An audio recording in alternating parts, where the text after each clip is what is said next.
Hotel காவலாளியின் மகள் NEET தேர்வில் வெற்றி. மகிழ்ச்சியான விஷயம் இல்லையா? எல்லாரும் பாருங்க, நீட் தேர்வில் வெற்றி பெற்ற கோவை சொக்கப்புதூர் ஸ்ரீகிருஷ்ணா சம்திங். ஓட்டல் காவலாளியின் என்ன டேட்? இப்ப ரீசெண்டா அழகு லட்சுமி ப்ளீஸ் நீட் தேர்வில் ஜெயிச்சாச்சு இல்லையா? பாஸ் பண்ணிட்டீங்க, ஜெயிச்சிட்டீங்க. Actually 3 times நீட் எழுதிருக்கேன் சார். ஓகே, 3 தடவை நீட் எழுதி பாஸ் பண்ணிட்டீங்க. பாஸ் பண்ணிட்டேன். Very good. இப்ப எந்த மெடிக்கல் காலேஜ்ல இப்ப ஜாயின் பண்ணிருக்கீங்க? இன்னும் எனக்கு கிடைக்கல சார், இந்த தடவை எனக்கு கிடைக்கல. ஏன் நீட் தான் பாஸ் பண்ணிட்டீங்களே? ஆக்சுவலா உங்க சக்சஸ் நாங்கலாம் சாக்லேட் கொடுத்து கொண்டாடணும். ஒரு ஹோட்டல் காவலாளியின் மகள் நீட் தேர்வில் வெற்றி பெற்று விட்டார், இதோ தமிழ்நாட்டுக்கு ஒரு டாக்டர் அப்படிலாம் சொன்னோம்.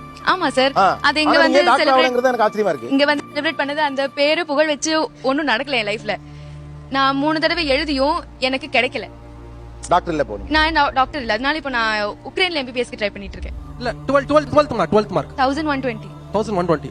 என்ன இல்ல சார், இல்ல நீங்க சொன்னதா அந்த பொண்ணு நீட்ல பாஸ் ஆனா டாக்டர் ஆயிருக்குன்னு சொன்னீங்க. உட்காந்துக்கோ. நீட்ல பாஸ் ஆனா டாக்டர் இல்லையா? ஆமா சார். இந்த பொண்ணு 3 தடவை எழுதிருக்கு, பாஸ். Right sir. ரொம்ப ஏழ்மை நிலையில நல்லா படிச்சவங்க அப்படின்னு ஒரு ஷோ வந்தப்ப இந்த பொண்ணு ஏற்கனவே இங்க வந்திருக்கு. அப்போ வந்து நீட் எழுதிச்சு. நீட் எழுதி பாஸ் ஆயிட்டாங்க, இப்ப அழகு லட்சுமி. சரியா? ஆனா டாக்டர் ஆக முடியல. இன்னும் அந்த மார்க் பத்தல சார். எப்பதான் சார் இந்த மார்க் பத்தும்? எனக்கு அது புரியவே இல்ல. சொல்லமா ஒரு கவர்மெண்ட் ஸ்கூல்ல படிச்ச ஒரு பொண்ணு, நீங்க சொன்னீங்க மட்டும் கோச்சிங் இருந்திருந்தா அந்த புள்ள நீட் எழுதிருப்பாங்க, நீட் எழுதி அவங்க டாக்டர் ஆயிருப்பாங்க. இந்த பொண்ணு நீட் எழுதிருச்சு, டாக்டர் ஆகல. கோச்சிங் போனீங்களாமா? Yes sir. எந்த கோச்சிங் போனீங்க?